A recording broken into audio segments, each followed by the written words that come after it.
থাপ রে কান শালা রে এলাম। তুই কি এই বাজার সদাই ব্যাগ দিয়ে অজ্ঞান নামান, এগুলো আমার কাজ না, এগুলো আপনার পার্সোনাল কেয়ারটেকারের কাজ। এই চাপো চাপো চাপো, যাও যাও।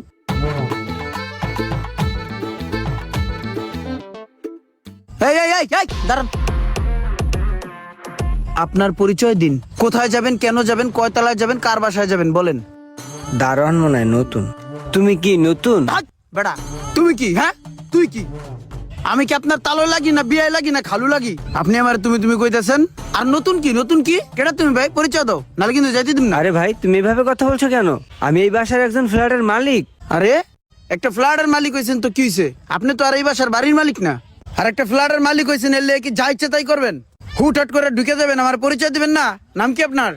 ছেলেটা মনে হয় নতুন, আমাকে চিনতে পারে নাই, এর জন্য এরকম ব্যবহার করতেছে। থাক, আমি একটু বুঝাই বলি যে আমি কে। আচ্ছা শোনো, আমার নাম আহমেদ রোমান মৃধা। আমি এই বাসার 3 তলার ফ্ল্যাটের মালিক, বুঝছো? সমস্যা নাই, আস্তে আস্তে চিনে ফেলবা যে আমি আসলে কে। ঠিক আছে, ওকে থাকো। আরে দাঁড়ান ভাই, আপনি এটা তো আমার বুঝাই দিলেন, আমি বুঝলাম। আমারও কিছু নিয়ম নীতি আছে, এগুলো আপনি শুনবেন না? আগেই তো যাইতেছেন গা, কথা তো আমার শেষ হয় নাই। এইখানটা যখন চলাচল করবেন, আমারও কিছু নিয়ম নীতি আছে, ওইটা মানলেই আপনার চলতে হইব। রাত 11টার আগে বাসায় ঢুকতে হইব। সময় অসময়ে গেটের মধ্যে টোক্কা দিতে পারবেন না। রাত্র 11টার পরে বাসায় আসলে গেট খুলে দেওয়া হবে না। 11টার পর থেকে আর কোনো লিফট চলবে না। সময় অসময়ে জোরে জোরে গেটে নক করা যাবে না। আমারও একটা জীবন, আমার ঘুম আছে, আমি মাঝে মাঝে ঘুমাই।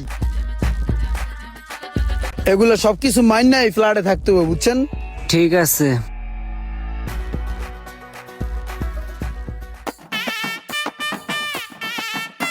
এই এদিকে কিরে, তুই এমনি নাস্তাছস কে?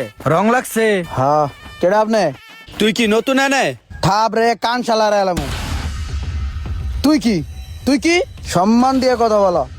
আরে ভাই, তুমি দারোয়ান, এই জন্য তুই বলছি। কারণ হয়েছে তো কি হয়েছে? দারোয়ান কি সম্মান নাই? সম্মান দিয়ে কথা বলবেন।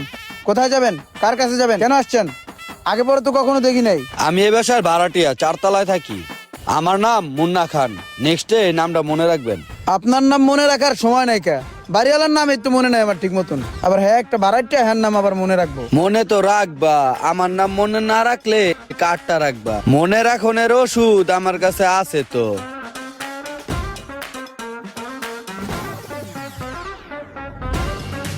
এই লও, নোটটা তোমার কাছে রাখো। চিনছো আমারে? নাম মনে থাকবো? ও স্যার, থাকবো, মনে আছে। মুন্না খান স্যার। হ্যাঁ, মুন্না খান স্যার। যে স্যার, যে মনে থাকবে, সারা জীবন মনে থাকবে এই নাম স্যার। স্যার এই জায়গায় একটা ব্যাপার হলো কি, একটা নিয়ম কারণ আছে, সবারই যেহেতু কইছি, এখন এই নিয়ম কারণটা আপনারও হতে হবে। প্রথম নিয়ম হচ্ছে, এই লও, এটা তোমার টিপস। কোন নিয়ম কারণ নাই মুন্না স্যার। আপনার যত নিয়ম কারণ আছে না, এটা আমি করে দেবো স্যার। আপনি যান বাসাতে নাকি তেল দিয়ে ঘুমান। আসসালামু আলাইকুম স্যার।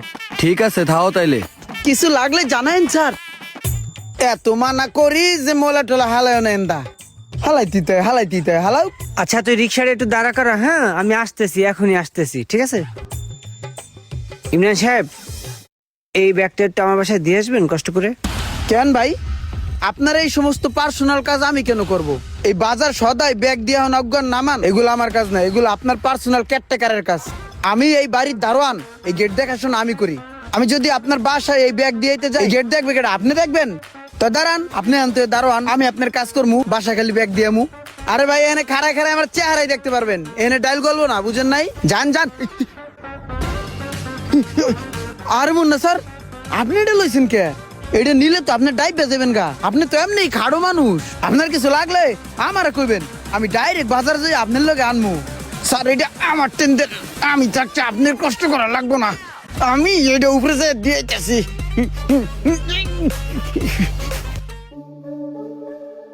এই রে, কাম সারছে, কাজটা আইছি, লিফটটা তাড়াতাড়ি বন্ধ করি। এই ইমরান সাহেব, লিফট বন্ধ হয়ে গেছে। গেটটা একটু খোলো না। 11টা বাজ, তার 2 মিনিট বাকি। এই দাঁড়ান, আপনার না কইছি গেটের সামনে চিল্লাচিল্লি করবেন না। এটা কি বস্তি পায়ে লইছেন? এখানে ভদ্রলোক বাস করে, বুঝেন নাই? কোনো চিল্লাচিল্লি হবে না, নো সাউন্ড। যান। কি ব্যাপার, লিফট বন্ধ কেন? লিফট কেন বন্ধ বুঝেন না? লিফট বন্ধ হয় 11টা বাজে, আর 11টা বাজে লিফট বন্ধ হবে, এটাই এই বাসার নিয়ম। বন্ধ হয়ে গেছে। দেখো কয়টা বাজে, দেখো কয়টা বাজে। এই যে এই যে 11টা এখন বন্ধ, লিফট বন্ধ হয়ে গেছে। আরে ভাই, আমি যখন আসছি তখন যদি তুমি গেটটা খুলতা তাইলে তো আর এই টাইমটা বের হইতো না, তাই না? তুমি না দৌড় দিলা কোন দিকে? আরে ভাই, আমার কি একটু শান্তিতে থাকতে দেবেন? আমার ব্যক্তিগত কোনো কাজ থাকতে পারে না, পার্সোনাল কোনো কাজ থাকতে পারে না। আরে ভাই, আমি মরতে গেছিলাম, আপনি লেগে মরতেও পারবো না। আসলে তুমি একটা ফাউল মিয়া। তুমি হলো হবিস। গুলিস্তান এখন 30 টাকা দামের একটা জ্যাকেট ফিন্দাইছা, আবার ফেলারের মালিক হইছে। ইমরান, ইমরান, গেট খোল। 4টা বাজে, তুমি এখনো ঘুমাও নাই? না স্যার, আপনি না যাওয়ানোর সময় কয়ে দিলেন যে আপনার ফিরতে দেরি হইব, এলে তো বইছি। ও আচ্ছা, লিফট কি চালু আছে? লিফট তো খোলাই থাকে 11টা পর্যন্ত, এখন তো বন্ধ। আবার মালিকের দিন চিল্লি করলো কারেন্ট বিল। লিফট চালু চালু সবসময় চালু, আর আপনার নামের উপরে লিফট চলবে সারা জীবন। চলেন। ঠিক আছে চলো। সোহাগ ভাই, আপনি এটা কি দারোয়ান রাখলেন ভাই? এই দারোয়ান তো ভাই কথায় কথায় অপমান করে ভাই, কোনো কথা তো শুনেই না, উল্টে একটা কথা কইলে আরো 10টা কথা শোনায় দেয়। কিছু কিছু ভাইটাদের বিভিন্ন সুযোগ সুবিধা দেয়, আর কিছু কিছু ফ্ল্যাট মালিকদেরও সুবিধা দেয় না ভাই। ও তো ভাই মালিকের তো বেশি ভাব লয়, মানে আপনার চেয়েও বেশি ভাব লয় ভাই। এরকম দারোয়ান যদি বাসায় থাকে তাহলে আমরা কিভাবে চলাচল করবো কোন ভাই? ভাই এটা একটা ব্যবস্থা করেন ভাই। আর কত ভাই? আপনার মতো আরো অনেক এরকম কমপ্লেন দিছে। আচ্ছা ঠিক আছে, আমি একটা পদক্ষেপ নিতেছি, ঠিক আছে? তোমার সমস্যা কি? স্যার, আমার কোনো সমস্যা নাই, আমি তো ঠিক আছি। সমস্যা নাই তাহলে তুমি কালকে রাত্রে 4টার সময় লিফট চালু করছো কে? মুন্না স্যারের গিরায় সমস্যা, তার গিরায় ক্যালসিয়াম কম, ব্যথা করে ব্যথা। হেলিগা কইলো কি আমারে লিফট একটু চালু করো, আমি করছি কি টিপ দা লিফট একটু চালু করে দিছি। তোমার নামে আরো অনেক কমপ্লেন আছে, অনেক ফ্ল্যাট মালিকই তোমার নামে অভিযোগ দিছে। তুমি এক কাজ করো, গ্রামের পোলা গ্রামে চলে যাও, এইখানে আর আসা লাগবে না।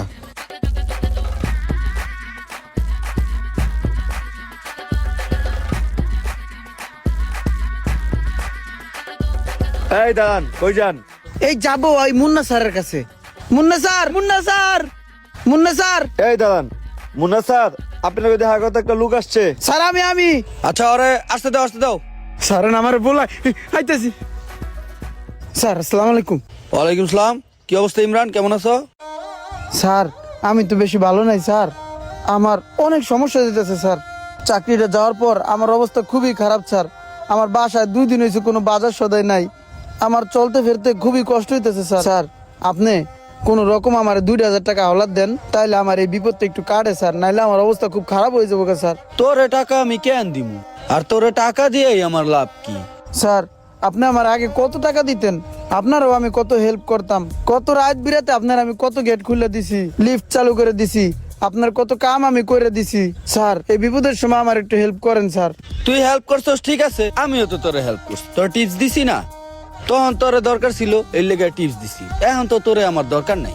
স্যার একটু দেখেন না। এই লেগেই তোকে মতো ছোট লোককে আমি দেখতে পারি না, বুঝছস? তোর হইলে 1 নম্বর একটা খয়রাতির বাচ্চা জানতে আইছে। স্যার আমার একটু হেল্প করেন, ওর লেগে একটা হেল্প বয়ে রইছি। স্যার এই বিপদের সময় আমার একটু হেল্প করেন স্যার।